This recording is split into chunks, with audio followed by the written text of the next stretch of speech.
சிவதரணீயவதருஷ்டம் சர்வகல்யாணமூர்த்திம் சிவதரணீயவதருஷ்டம் சர்வகல்யாணமூர்த்திம் பரசுகமலஹஸ்தம் மூஷிகத்வஜம் மோதகஹேனாம் அருணகுசுமமாலாம் வியாழலம்போதரம் தம் மம ஹிருதய நிவாசம் ஸ்ரீ கணேசம் நமாமி.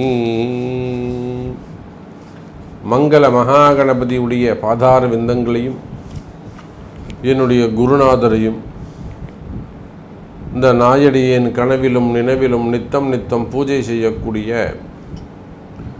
என்னுடைய உபாசனை தேவதை ஸ்ரீ வாராகி அம்பாளுடைய மலரடிகளையும் நவக்கிரகங்களையும் வணங்கி உலகம் முழுவதும் வாழக்கூடிய ஸ்ரீ குபேரன் டிவி நேயர்கள் அனைவருக்கும் உங்கள் தாம்பரம் ஸ்ரீ வாராகி ஈசனேசன் சுவாமியுடைய நல்லாசிகள், வாழ்த்துக்கள். ஜெய் வாராகி, ஜெய் ஜெய் வாராகி. செப்டம்பர் மாத ராசி பலன்கள். அன்பு நேயர்களே, இந்த செப்டம்பர் மாதத்தை பொறுத்தவரையில் கிரகங்கள் எல்லாம் வக்ரகதியிலே இருக்கின்றன. 4 கிரகம் வக்ரமாக இருக்குது. ராகு, கேது மற்றும் சுக்கிரன், சனி பகவான், குரு பகவான், இப்படி எல்லா கிரகங்களும் இந்த மாதத்திலிருந்து வக்ரகதியை அடைகின்றன. செப்டம்பர் மாதத்திலிருந்து வக்ரகதியை அடைகின்றன. அதுவும் சுக்கிரன் கடகராசியில் வக்ரமாறார். அப்போது முக்கியமான 5 கிரகங்கள் சனி, குரு, சுக்கிரன், ராகு, கேது என்று சொல்லக்கூடிய 5 கிரகங்கள் வக்ரமடைகின்றன. அதோடு மட்டுமல்ல, சூரியன் சிம்மத்திலும் கன்னியிலும் பிரவேசிக்கிறார். செவ்வாய் பகவான் கன்னி செவ்வாயாக அமைகிறார். பொதுவாக கன்னியிலே செவ்வாய் தங்கினால் கடலும் வற்றி போகும். அந்த அளவுக்கு ஒரு வறுமை பற்றாக்குறை ஏற்படும் அப்படின்னு சொல்கிறார்கள். அப்போது இந்த காம்பினேஷன்ஸ்லாம் வச்சு பார்க்கின்ற பொழுது இந்த செப்டம்பர் மாதம் உங்களுக்கு எப்படி இருக்கும் அப்படிங்கிறத நம்ம பார்க்க போகிறோம். குறிப்பாக தொழில்துறைகள், பிஸ்னஸ் எப்படி இருக்கும் அதுதான் நம்ம பார்க்கணும். ஏன்னா நீங்கள் எந்த தொழில் செய்பவராக இருந்தாலும் சரிதான், தொழில்துறையை பொறுத்தவரையில் ஒரு விவசாயியாக இருக்கலாம், விவசாயம் செய்யக்கூடியவர்கள். ஏன்னா இன்றைக்கி விவசாயம்லாம் எப்படி பாதிக்கப்பட்டிருக்குன்னு நமக்கு தெரியுது. ஒன்று, இந்த வாழை தாறுகள்லாம் இப்போ கூட வாழை மரங்கள்லாம் நிறைய நஷ்டம் ஏற்பட்டது. அதே போல் ஏற்றுமதி இறக்குமதி, இந்த ஃப்ரூட்ஸு மற்றும் வெஜிடபிள்ஸ், ஃப்ளவர்ஸ், அப்புறம் ப்ரொவிஷன்ஸ், இதெல்லாம் இந்த எக்ஸ்போர்ட் இம்போர்ட் பண்ணுறவங்களாம் கூட நிறைய பாதிக்கப்பட்டிருக்கிறாங்க. பெரிய பெரிய ஆர்டர் கம்பெனிக்கு சப்ளை பண்ணக்கூடியவங்க, அல்லது பெரிய டெண்டர் எடுத்து கவர்மெண்ட்டுக்கு சப்ளை பண்ணக்கூடியவங்க, ப்ரொவிஷனோ இல்லை வெஜிடபிள்ஸு இதெல்லாம் சப்ளை பண்ணக்கூடியவங்க. அதே போல் இந்த முட்டைகள், அதெல்லாம் முட்டை பண்ணைகள் வச்சு நடத்தக்கூடியவங்க, அவங்களாம் எப்படி இந்த ப்ரைஸு இன்க்ரீஸ் டிக்ரீஸ் ஆகிறதால என்ன மாதிரியான பாதிப்பு, கோழி பண்ணைகள் வச்சுருக்கக்கூடியவங்க, குறிப்பாக பண்ணைகள் வச்சு நடத்தக்கூடியவர்கள், அதே போல் மில்லுங்க வச்சு நடத்தக்கூடியவங்க, ரைஸ் மில்லாகட்டும் அல்லது பருத்தி மில்லாகட்டும், நூல் மில்லாகட்டும், அப்புறம் ஆயில் மில்லாகட்டும், அது மாதிரி மில்ஸ் வச்சு நடத்தக்கூடியவர்கள், அதே போல் திரையரங்கு உரிமையாளர்கள், திருமண மண்டபம், ஏன்னா சுக்கிரன் வக்ரம் இல்லை, திருமண மண்டபங்கள் வச்சு நடத்தக்கூடியவர்கள், இந்த மாதிரி நீங்கள் ஒரு கிரகம் சார்ந்த தொழில் செய்யக்கூடியவர்கள், அதுதான் நம்ம இங்கே மெயினாக பார்க்கணும். கிரகம் சார்ந்த தொழில் செய்யக்கூடியவராக இருக்கலாம். அல்லது நார்மலாக ஒரு ஆஃபீஸ் வச்சுருக்கோம் சாமி, நான் ஒரு ஆஃபீஸ் வச்சு நடத்துகிறேன், ஆனால் ஒரு ஆஃபீஸில் சுயமாக ஒரு பிஸ்னஸ் பண்ணுறேன், வீட்டில் உட்காந்தபடியே ஒரு இன்சூரன்ஸு, மார்க்கெட்டிங்கு, நிறைய ஸ்டார்ட் அப் பிஸ்னஸ்ஸு, அல்லது ஒரு கம்பெனி வச்சுருக்கோம், ஒரு ஸ்மால் ஸ்கேல் இண்டஸ்ட்ரியாக இருக்கலாம், ஒரு 10 பேர் வேலை செய்யக்கூடிய கம்பெனி, 100 பேர் வேலை செய்யக்கூடிய கம்பெனி, 300 பேர் 3000 பேர் வேலை செய்யக்கூடிய பெரிய பெரிய நிறுவனங்கள், சிப்காட் நிறுவனங்கள், உற்பத்தி நிறுவனங்கள், மேனுஃபேக்சரிங் யூனிட்ஸு. அப்போ பெரிய பெரிய தொழில் நிறுவனங்களாக இருக்கட்டும், பிஸ்னஸ் சென்டராக இருக்கட்டும், கம்பெனியாக இருக்கட்டும், ப்ரைவேட் லிமிடெட் கம்பெனிகளாக இருக்கட்டும், அதே போல் ஸ்கூல் காலேஜஸ் அதெல்லாம் வச்சு நடத்தக்கூடியவர்கள். ஏன்னா அவங்களுக்கும் இப்போ நிறைய ட்ரபுள் இருக்குது. ஸோ ஸ்கூல் காலேஜஸ் இதெல்லாம் வச்சு நடத்தக்கூடியவர்கள், ஷோரூம்ஸ், மால் சென்டர்ஸ், மெயினாக ஷேர் மார்க்கெட்டை நம்ம கண்டிப்பாக சொல்லணும். ஷேர் மார்க்கெட், ஸ்டாக் மார்க்கெட், அந்த பிஸ்னஸ் பண்ணக்கூடியவங்க, பேக்கிங் இண்டஸ்ட்ரியில் ஆகட்டும், அதே போல் ஐடியில் ஒர்க் பண்ணக்கூடியவங்க, உள்நாடு வெளிநாட்டில் ஐடியில் ஒர்க் பண்ணக்கூடியவர்கள், டிரான்ஸ்போர்ட் பிஸ்னஸ் பண்ணக்கூடியவங்க, fund transfer, textiles, wholesale business பண்ணக்கூடியவர்கள், அதே போல் ஹாஸ்பிட்டல்ஸ், நிறைய ஹாஸ்பிட்டல்ஸ் நீங்கள் ட்ரபுளில் இருக்கிறத நம்ம பார்க்குறோம். ஸோ அதுவும் மெயினாக அந்த கருத்தரிப்பு மையங்கள் நிறைய அங்கங்கே உருவாயிடுச்சு. ஆனால் அவங்களுக்கு பின்னாடி நிறைய ப்ராப்ளம் வந்து அங்கே க்ரியேட் ஆகிருக்கு. ஸோ அந்த மாதிரி ஹாஸ்பிட்டல்ஸ் நிறைய ப்ராப்ளத்தில் இருக்கிறத நம்ம பார்க்குறோம். டாக்டர்ஸ், ஆடிட்டர்ஸ், நம்ம பேருக்கு சொல்லிடுறோம் ஆடிட்டர்னு, ஆனால் அவங்களுக்கும் ட்ரபிள் இருக்குது. அதே போல் நம்ம நீதிபதின்னு சொல்கிறோம், அவங்களுக்கும் சில பிரச்சனைகள் இருக்குது, வழக்கறிஞர்களுக்கும் சில பிரச்சனைகள் இருக்குது. ஸோ இந்த மாதிரி நீங்கள் எந்த தொழில் செய்பவராக இருந்தாலும் சரி தான், ஒரு ப்ரைவேட் டீச்சராக இருக்கலாம், அல்லது ஸ்கூல் டீச்சராக இருக்கலாம், கவர்மெண்ட் ஜாபாக இருக்கலாம்.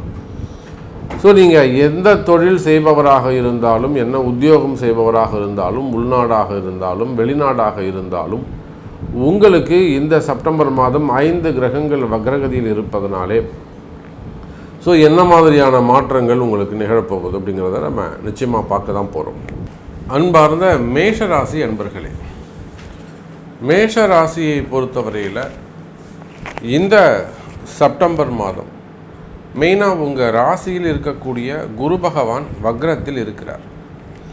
பொதுவாகவே என்னை பொறுத்தவரையிலும் என்னுடைய ஆராய்ச்சியின் பிரகாரம் மேஷராசி என்பர்களே இந்த நவம்பர் மாதம் வரையிலும் கொஞ்சம் எச்சரிக்கையாக கவனமாக இருக்க வேண்டும்.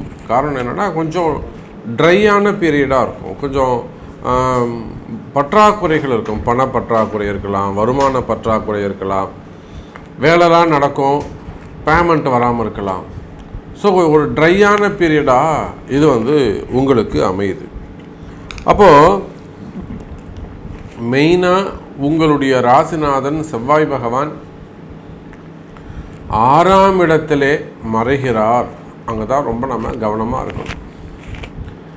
அப்போது மேஷராசி என்பர்களே, உங்களுக்கு வம்பு வழக்குகள் இருக்குமேயானால் வேலை செய்கிற இடத்துல ரொம்ப எச்சரிக்கையாக கவனமாக நடந்துக்கணும். நீங்கள் உள்நாட்டில் இருந்தாலும் வெளிநாட்டில் இருந்தாலும், கவர்மெண்ட் ஜாபோ ப்ரைவேட் ஜாபோ, ஒரு நல்ல ஹையர் பொசிஷனில் இருந்தாலும், எந்த வேலை செய்பவராக இருந்தாலும், நீங்கள் ஒரு பெரிய ஒரு ஐஜியாக கூட இருக்கலாம், காவல்துறை ஐஜியாக கூட இருக்கலாம், ப்ரைவேட்டில் ஒரு சிஇஓ கூட இருக்கலாம், ஏன் ஒரு கம்பெனிக்கு நீங்கள் எம்டியாக கூட இருங்களேன், ஆனால் எச்சரிக்கையாக தான் இருக்கணும். அப்போது எந்த வேலை செய்பவராக இருந்தாலும், நீங்கள் எந்த நிலையில் இருந்தாலும், நிச்சயமாக மேஷராசி அப்படின்னு சொல்கின்ற பொழுது செய்யும் தொழிலும் வேலை செய்கிற இடத்திலும் சற்று அதிகமாக கவனத்தோடு நடந்து கொள்ள வேண்டும் மேஷராசி அன்பர்களே. அதோடு மட்டுமல்ல, வேலை வாய்ப்புகள், வேலையில் கம்பெனி மாறுறது, வேலை மாறுறது, ஊர் மாறுறது, நான் வந்து வெளிநாடு போக போகிறேன், வெளியூர் போக போகிறேன், வெளிநாடு போகிறதுக்காக பணம் கட்டுறேன், இந்த மாதிரியெல்லாம் கொஞ்சம் அசட்டுத்தனமாக இல்லாமல் எந்த ஒரு முக்கியமான முடிவுகளை எடுத்தாலும் அதுக்கு முன்பாக உங்கள் பிறப்பு ஜாதகத்தை ஒரு வாட்டி கொடுத்து, சாமி இங்கே பாருங்கள், நான் செய்யலான்னு இருக்கேன், செய்யலாமா அப்படின்னு ஒரு அட்வைஸ் வாங்கிட்டு அதன் பிறகு செய்வது சிறப்பானதாக இருக்கும் மேஷராசி அன்பர்களே. ஏன்னா உங்களுடைய பிரச்சனைகள் என்னன்றது நமக்கு நல்லாவே தெரியும். நிறைய வம்பு வழக்குகள், இந்த மேஷராசியில் நிறைய வம்பு வழக்குகள், சட்ட சிக்கலில் போய் நிறைய பேர் மாட்டிக்கிட்டு இருக்கீங்க. நம்மளெல்லாம் யாரும் ஒன்றும் பண்ண முடியாது, நம்மளெல்லாம் யாரும் எதுவும் கேட்க முடியாது, நமக்கு வந்து நல்ல அதிகாரம் இருக்குது அப்படின்னு கொஞ்சம் அலட்சியம், கொஞ்சம் இல்லை நிறையவே அலட்சியமாக ஒரு சில மேஷராசி என்பர்கள் அப்படி இருந்திருக்கிறாங்க. ஸோ அது காரணம் அங்கே இருந்த ராகுவும் சனியும் குருவும் காரணம். அப்போ கொடுத்தது ராகு, பறித்தது ராகு, சிக்கலில் மாட்ட வச்சது ராகு. அப்போ பார்க்கின்ற பொழுது சட்ட சிக்கல்கள் இருக்குமே ஆனால், வம்பு வழக்குகள் இருக்குமே ஆனால், அதுக்கெல்லாம் உரிய வழிபாடுகள், பரிகாரங்கள், பிராயச்சித்தங்கள் கை கொடுக்கக்கூடியதாக இருக்கும். அப்போ இதெல்லாம் கொஞ்சம் கவனித்து எச்சரிக்கையாக நடந்து கொள்ள வேண்டும். ஆனாலுமே கூட மேஷராசி என்பவர்களே, அந்த சட்ட சிக்கலிருந்து உங்களால் வின் பண்ண முடியும், வெற்றி பெற முடியும், வெளிவர முடியும். கவலைப்படாதீங்க, உங்களுக்கு வெற்றி நிச்சயம். அது எந்த மாதிரியான கேஸாக இருந்தாலும் ப்ராப்ளம் இல்லை. பழி வாங்குதலாக இருக்கலாம், அரசியல் நெருக்கடிகளாக இருக்கலாம், போட்டிகளாக இருக்கலாம், பொறாமைகளாக இருக்கலாம், அல்லது சொந்த பந்தங்களால் வந்த பிரச்சனைகளாக இருக்கலாம், உறவுகளால் வந்த பிரச்சனையாக இருக்கலாம், சொத்து பிரச்சனையாக இருக்கலாம், பண பிரச்சனையாக இருக்கலாம், ஆசையால் வந்த துன்பமாக இருக்கலாம், அல்லது இன்னொருத்தருக்காக நீங்கள் நல்லது செய்ய போயிட்டு நீங்கள் பழியை சுமந்தவராக இருக்கலாம். இப்படி நிறைய விஷயங்கள் சப்ஜெக்ட் நிறைய இருக்காது. நம்ம ஒரு சின்ன விஷயத்தை மட்டும் நம்ம சொல்கிறோம். உங்களுக்கு ஒரு ஜாதகம்னு எடுத்துக்கிட்டோம்னா அதில் டீப்பாக அனலைஸ் பண்ணும்போது தான் தெரியும் அது உள்ளுக்குள்ளே நிறைய விஷயங்கள் அங்கே இருக்கும். எப்பொழுதுமே நவகோள்கள் நவகிரகங்கள் என்ன சொல்கிறதோ அதைத்தான் ஒவ்வொரு மனிதனும் அந்த ஜாதகையும் செய்ய முடியும். உங்களுக்கு ஏதேனும் அதிர்ஷ்டங்கள் இருக்கா, உங்கள் கஷ்டங்கள் ஏதாவது தீருமா, உங்களுக்கு ஏதாவது நன்மைகள் நடக்குமா, திடீர் அதிசயங்கள் ஏதாவது நிகழுமா அப்படின்னு பார்த்தாக்கா இந்த சனி குரு தொடர்பால், ஏன்னா 3 கிரகமும் அங்கே வக்ரகதியில் இருக்கிறதால அந்த சனி குரு தொடர்பால் ஒருவித பணவரவு தனவரவு யோகம் உங்களுக்கு உள்ளது மேஷராசி அன்பர்களே. அப்போ தனவரவு இருக்கும், பணவரவுகள் இருக்கும், பண கஷ்டங்கள் ஓரளவுக்கு குறையும், டிரான்சாக்ஷன்ஸ் நல்ல முறையில் இருக்கும், வருமானங்கள் அதிகரிக்கும், பிஸ்னஸ் நல்லாயிருக்கும். மெயினாக மேஷ ராசி அன்பர்களே, நீங்கள் எந்த தொழில் செய்பவராக இருந்தாலும் சரிதான், பிஸ்னஸை பொறுத்தவரையிலும் பிஸ்னஸ் ரொம்ப சிறப்பானதாக இருக்கும், டிரான்சாக்ஷன்ஸ் நல்ல முறையில் இருக்கும், வருமானங்கள் அதிகரிக்கும், ரொட்டேஷன் நல்ல முறையில் இருக்கும், ஏற்ற இறக்கங்கள் எல்லாம் இருக்காது. நல்ல ஒரு ஹையர் பீரியட், ஒரு பீக் பீரியடாக உங்களுக்கு இது அமையப்போகுது. பணங்காசு கொடுத்து வச்சுருக்கீங்க, வரவேண்டிய பணங்காசுகள் இருக்குமே, ஆனால் அவை உங்களுக்கு சேரும். வராத பணங்கள் கூட வசூல் பண்ண முடியும். வாங்கிட்டு ஏமாத்துறான், கொடுக்க மாட்டான், அதெல்லாம் நிச்சயமாக வாங்க முடியும். அதுக்கெல்லாம் வழி இருக்குது. இப்போ வராத பணங்காசுகள் சேரும்.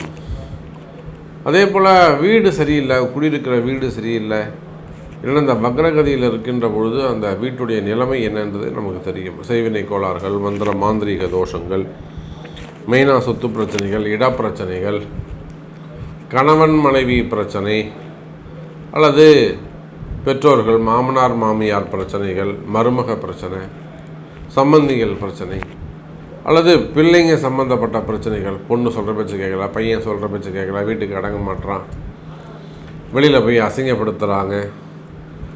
இந்த மாதிரியான பிரச்சனைகள் இருக்குமே ஆனால் மேஷ ராசி அன்பர்களே, அதெல்லாம் இந்த மாதம் ஒரு விடிவு காலம் பிறக்கும். அதுக்கெல்லாம் ஒரு நல்ல செய்திகள் உங்களை சேரும். தொலைதூரத்திலிருந்து நல்ல செய்திகள் உங்களை சேரும். அதே போல் குலதெய்வ பூஜைகள் செய்வதற்கு, வழிபாடுகள் செய்வதற்கு உகந்த காலம்.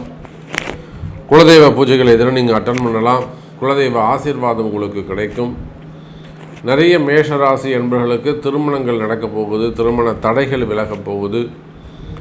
நிறைய மேஷராசி என்பவர்கள் 30 வயசு, 35 வயசு, 40 வயசு அந்த மாதிரிலாம் இருக்கக்கூடியவங்களுக்கு திருமணங்கள் நடக்கப் போகுது. திருமண ஆணாக இருந்தாலும் பெண்ணாக இருந்தாலும் திருமண யோகங்கள் கைகூடும், குழந்தை பாக்கியங்கள் கிடைக்கும். அதுக்கான ட்ரீட்மெண்ட் இதெல்லாம் ஸ்டார்ட் பண்ணுறதுக்கான ஒரு நல்ல நேரமாக இது அமையும். எப்படி பார்த்தாலும் மேஷ ராசி அன்பர்களே, இந்த மாதம் உங்களுக்கு பணவரவு தனவரவு நிறைந்த லாபகரமான மாதமாக உங்களுக்கு அமைகிறது என்பதை சொல்லிக்கொண்டு மீண்டும் வேறு அற்புதமான பதிவில் சந்திக்கிறேன். ஜெய் வராகி, ஜெய் ஜெய் வராகி. ஸ்ரீ குபேரன் டிவியை பார்த்தமைக்கு நன்றிகள். மேலும் இது போன்ற தகவல்களை தெரிந்து கொள்ள ஸ்ரீ குபேரன் டிவியை சப்ஸ்கிரைப் செய்யுங்கள். மறக்காமல் பெல் ஐக்கானை கிளிக் செய்யுங்கள்.